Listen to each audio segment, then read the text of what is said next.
Assalamualaikum warahmatullahi wabarakatuh. Berjumpa kembali di channel Z2H Insight. Apa kabar semuanya sobat dimanapun Anda berada? Senang sekali saya bisa berjumpa untuk Anda semua, untuk berdiskusi dan mengkaji sesuatu hal yang unik dan menarik. Kemampuan berbahasa seseorang tentunya tidak terlepas dari lingkungan serta pendidikan yang bersangkutan peroleh, entah dari pendidikan ataupun dari lingkungan bahkan keluarga yang memang menguasai bahasa-bahasa tertentu. Menguasai sebuah bahasa tentunya menjadi sebuah kewajiban bagi setiap orang-orang penting, tak terkecuali bagi seorang pemimpin.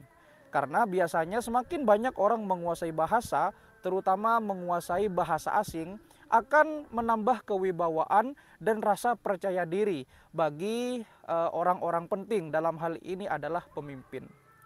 Nah, di Indonesia sekarang sudah banyak pemimpin yang mewarnai serta menghiasi Republik Indonesia ini. Dari mulai presiden pertama kita hingga presiden yang saat ini sedang menjabat. Tentu pertanyaannya adalah sejauh mana dan kira-kira presiden mana ya, presiden Indonesia kita yang paling banyak menguasai bahasa. Di mana orang yang banyak menguasai bahasa dalam hal ini adalah bahasa asing, biasanya disebut dengan istilah polyglot. Ini yang akan kita bahas pada episode kali ini.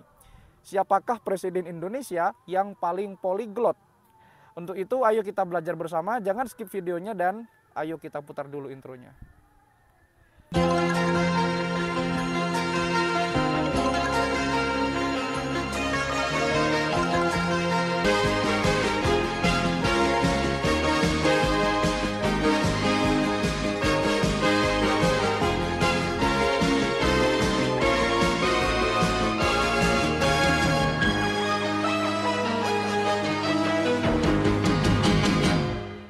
Kemampuan nonverbal dalam menguasai bahasa asing, itu yang disebut dengan polyglot. Beberapa ahli berbeda pendapat terhadap berapa bahasa asing yang harus dikuasai oleh seorang polyglot. Ada yang mengatakan 4, ada yang mengatakan 5, dan bahkan ada yang mengatakan lebih dari angka tersebut. Biasanya seseorang yang menguasai 2 bahasa asing disebut dengan dwibahasa, kemudian orang yang menguasai 3 bahasa asing disebut dengan tribahasa. Dan orang yang menguasai lebih dari 3 bahasa baru disebut dengan istilah polyglot, atau orang yang memang betul-betul mahir dalam berbahasa baik secara lisan ataupun secara tulisan. Nah, sejarah mencatat bahwa ada orang yang memang benar-benar menguasai lebih dari sekedar 6 bahasa atau bahkan menguasai 65 bahasa asing yang disebut dengan hyperpolyglot. Siapakah beliau? Beliau adalah seorang diplomat dari Jerman yang menguasai 65 bahasa asing yang bernama Emil Kurbs. Dan beliau sudah meninggal di tahun 1930-an. Jadi itu orang yang paling banyak menguasai bahasa, 65 bahasa asing. Bukan bahasa daerah ya, bukan bahasa ibu, tetapi bahasa asing. 65, angka yang sangat menakjubkan. Tentu kalau kita kembalikan kepada teori yang disebut dengan polyglot, maka beliau ini berarti menguasai 65 bahasa di dunia, baik secara lisan ataupun tulisan, verbal dan nonverbal. Kemudian kalau kita kembali kepada pokok pembahasan kita pada episode kali ini, siapakah Presiden Republik Indonesia yang paling polyglot atau yang paling menguasai banyak bahasa asing? Ada banyak presiden-presiden yang sudah menguasai, yang sudah memerintah negeri ini dari mulai presiden pertama hingga presiden yang saat ini sedang menjabat. Kita mulai dari presiden pertama kita atau the founding father of Indonesia, Presiden Soekarno. Ya, Presiden Soekarno adalah seseorang yang sangat dikagumi oleh dunia karena memang jasa-jasa dan pemikiran beliau sangat brilian. Beliau disebut sang putra fajar, sang orator, kemudian bapak marhenisme, dan banyak lagi gelar-gelar kehormatan yang beliau sandang dari berbagai perguruan-perguruan tinggi baik di level nasional ataupun internasional. Bahkan nama beliau juga diabadikan di beberapa negara-negara di dunia, sebut saja ada Rusia, ada Mesir, dan lain sebagainya. Nah, ternyata sobat, Bung Karno atau presiden pertama kita itu ternyata tidak hanya menguasai satu bahasa Indonesia saja. Beliau tercatat menguasai bahasa Belanda, kemudian beliau menguasai bahasa Inggris, kemudian juga beliau menguasai bahasa Jerman, bahasa Arab, bahkan beliau menguasai bahasa Jepang. Jadi terdapat ada 5 bahasa yang dikuasai oleh presiden pertama kita, yaitu Bapak Soekarno. Yang pertama adalah bahasa Belanda tentunya, karena memang beliau menempuh pendidikan di zaman Hindia Belanda, kemudian bahasa Inggris, kemudian ada bahasa Jerman, ada juga bahasa Prancis, ada bahasa Arab, dan juga ada bahasa Jepang ya. Jadi ada 6, mohon maaf saya ralat, ada 6 bahasa yang dikuasai oleh Bapak presiden pertama kita. Bisa dibayangkan betapa cerdasnya beliau, betapa wibawanya beliau ketika beliau berpidato, berorasi. Kalau Anda melihat channel-channel yang membahas tentang, yang menampilkan sosok Bung Karno belum bisa tergantikan sampai saat ini. Belum ada yang sewibawa beliau dalam gaya berbicara, dalam semangatnya, bahkan dalam cara berpakaiannya. Jadi salut untuk Bapak Presiden pertama kita ya, Bapak Soekarno. Ada 6 bahasa asing yang dikuasai oleh beliau. Kemudian lanjut lagi ada Bapak Pembangunan, yaitu Bapak Soeharto. Nah, ternyata Bapak Soeharto itu ini saya ambil dari berbagai sumber ya. Kalau misalkan ada kesalahan, mari kita diskusikan di kolom komentar. Jadi Bapak Harto itu adalah presiden terlama yang pernah memerintah di Republik Indonesia. Tercatat beliau memimpin Indonesia sekitar lebih kurang 32 tahun. Dan menjadikan presiden terlama yang berkuasa di Indonesia. Tetapi uniknya beliau itu walaupun beliau terlama memimpin Indonesia, beliau dari kalangan militer, kemudian beliau ketika berkunjung ke berbagai forum-forum internasional atau berkunjung ke negara-negara yang ada di luar negeri, beliau selalu ditemani oleh penerjemah. Ya, barangkali beliau menguasai bahasa Inggris ya, namun entah secara aktif ataupun secara pasif, yang jelas beliau itu memang ditemani oleh penerjemahnya yang begitu setia. Karena mungkin memang beliau tidak terlalu fokus kepada kebahasaan, beliau lebih fokus bagaimana pembangunan yang ada di Indonesia pada waktu itu. Karena pemindahan antara rezim Orde Lama ke Orde Baru itu memang butuh tenaga yang tidak sedikit ya, dan pemikiran yang juga tidak sedikit. Kemudian beliau juga banyak jasanya di Indonesia, terutama di pembangunan. Oke, itu yang kedua. Kemudian yang ketiga adalah presiden yang paling fenomenal, yaitu Bapak Baharudin Yusuf Habibie. Beliau lahir di Sulawesi dan beliau adalah presiden yang berlabel intelijensi. Jadi presiden yang sangat jenius.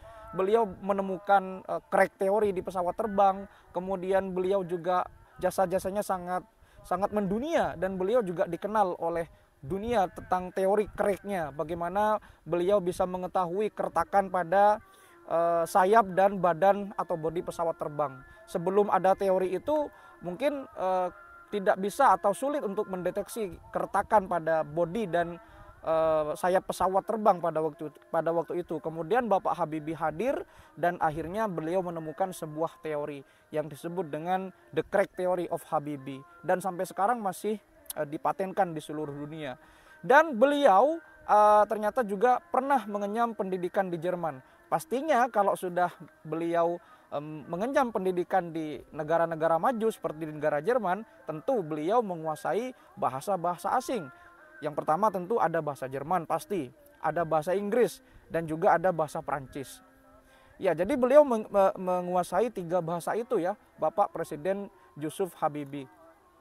Baharudin Yusuf Habibie. Yang pertama bahasa Inggris tentunya, kemudian bahasa Jerman, dan ada bahasa Prancis. Sampai saat ini pun belum ada ya tokoh seperti beliau itu. Bagaimana beliau perjuangannya untuk membangun sebuah pesawat yang bahkan sampai difilmkan ya, seperti Habibie Ainun, pesawatnya adalah N250 Gatot Kaca.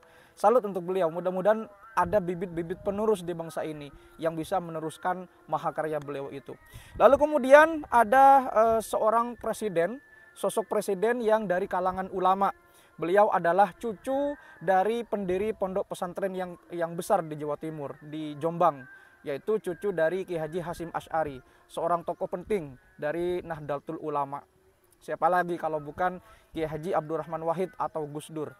Ya, Bapak Gus Dur ini terkenal seorang yang sangat pintar, seorang yang cendekiawan muslim, dan beliau juga aktif di berbagai macam organisasi, dan juga beliau terkenal dengan toleransinya. Bahkan beliau itu sangat sangat santai dalam pembawaannya. Beliau juga sangat dermawan, dan pastinya beliau juga menguasai bahasa selain bahasa Indonesia pastinya. Karena memang kepintaran beliau itu tidak bisa diragukan lagi. Beliau adalah salah satu tokoh yang mungkin beliau sangat toleran kepada kaum Tionghoa. Jadi beliau kan disebut dengan Bapak Pluralisme ya, kalau tidak salah. Nah, apa saja bahasa yang dikuasai oleh beliau? Tentu yang pertama adalah bahasa Inggris. Karena ketika beliau berbicara bahasa Inggris sangat lancar. Anda bisa melihat di channel-channel atau di video-video YouTube yang menampilkan bagaimana sosok Gus Dur itu berbahasa Inggris. Sangat lugas, sangat lancar, dan sangat fasih. Kemudian pasti ada bahasa Arab. Ya, pastinya ada bahasa Arab karena memang beliau dibesarkan di kalangan atau keluarga ulama. Kemudian ada bahasa Belanda dan juga bahasa Perancis. Jadi memang beliau sangat intelijensinya sangat memadai, dan ketika Gus Dur itu berbicara seolah-olah lembut gitu gaya bahasanya. Ya mungkin karena beliau backgroundnya pondok pesantren, dan memang beliau memiliki sosok yang memang karismatik ya, sangat karismatik beliau itu. Beliau selalu tampil apa adanya, tampil sederhana, dan itulah yang membuat beliau unik. Ya, salut untuk Bapak Gus Dur kita. Bahkan ada Gus Durian ya, pengikut Gus Dur yang sampai saat ini masih sangat eksis untuk mencetuskan pemikiran-pemikiran Gus Dur di Indonesia. Lalu kemudian ada Presiden pertama Republik Indonesia dari kaum wanita. Siapa lagi kalau bukan Ibu Megawati Soekarno Putri. Ya, jadi beliau itu adalah presiden yang mungkin presiden pertama di Indonesia karena memang pertama. Jadi beliau itu sangat sederhana karena memang beliau adalah pendukung ibu-ibu, dan walaupun banyak sekali kontroversi dari beliau, semacam beliau kuliah tidak terselesaikan ya. Kemudian beliau juga selain kepala partai politik, dan juga beliau ternyata juga sambil ketika berdiskusi ya beliau memang akrab dengan kearifan lokal yang ada di Indonesia. Jadi beliau ketika berbahasa Inggris memang tidak terlalu aktif, bisa dikatakan beliau mungkin ya menguasai tetapi tidak begitu aktif dalam penguasaan bahasa Inggris. Tetapi yang jelas bahwa Presiden Megawati ini berhasil mengubah paradigma dunia atau Indonesia bahwa seorang perempuan itu juga bisa menjadi pemimpin dan juga bisa disegani oleh dunia. Lalu kemudian ada Bapak Presiden Susilo Bambang Yudhoyono yang mana Bapak SBY ini disingkat dengan SBY. Beliau juga berangkat dari militer dan berpendidikan militer. Kemudian beliau ternyata juga menguasai bahasa asing. Yang pertama adalah bahasa Inggris, dan ada yang mengatakan bahwa beliau juga sesekali belajar bahasa Prancis. Dan kalau Anda melihat memang ketika Presiden SBY itu berpidato, beliau tidak membawa teks ya. Jarang sekali membawa teks. Beliau memang bisa mengolah kata per kata dalam bahasa Inggris, dan bisa dikatakan beliau juga aktif dalam berbahasa Inggris. Jadi 2 periode beliau memimpin Indonesia, dan ya memang bahasa Inggrisnya juga sangat bagus ya, kalau bisa dikatakan itu adalah mungkin level brilian atau level excellent. Kemudian yang terakhir adalah yang saat ini sedang menjabat, siapa lagi kalau bukan Bapak Joko Widodo. Ya, Bapak Jokowi itu logatnya logat Jawa atau kearifan lokal, dan kemudian juga beliau ketika berbicara menggunakan bahasa Inggris tentunya memakai teks. Tetapi di sela-sela beliau kunjungan atau menerima tamu dari luar negeri, ya beliau kadang tidak memakai teks atau penerjemah. Jadi beliau itu katakanlah secara informal ya beliau bisa berbahasa Inggris, tetapi kalau secara formal mungkin beliau masih menggunakan teks. Dan ada kata-kata begini di Balai Bahasa itu, budayakan atau lestarikan bahasa daerah, utamakan bahasa Indonesia, dan kuasai bahasa asing. Jadi kesimpulannya adalah siapakah presiden paling polyglot di Indonesia atau yang paling banyak menguasai bahasa asing? Tentunya Bapak Presiden Soekarno. Dan yang kedua adalah Gus Dur, kemudian yang ketiga adalah Bapak Habibie.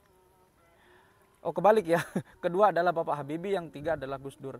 Jadi itulah presiden-presiden yang sudah memimpin Indonesia, yang mana presiden-presiden tersebut ternyata juga menguasai bahasa-bahasa asing atau disebut dengan polyglot. Tentu ini bisa menjadikan pembelajaran bagi kita agar kita selalu mendalami bahasa, selalu mengkaji bahasa, agar kita bisa melestarikan bahwa orang Indonesia itu ternyata juga bisa berbahasa asing, apalagi bahasa-bahasa yang ada di PBB seperti bahasa Inggris, bahasa Arab, bahasa Jerman, kemudian bahasa Prancis dan bahasa Rusia. Mudah-mudahan video ini bisa memberikan manfaat untuk Anda semua. Jangan lupa kalau ada komentar atau ada koreksi silakan kita berdiskusi di kolom komentar. Sampai jumpa di video berikutnya. Wassalamualaikum warahmatullahi wabarakatuh.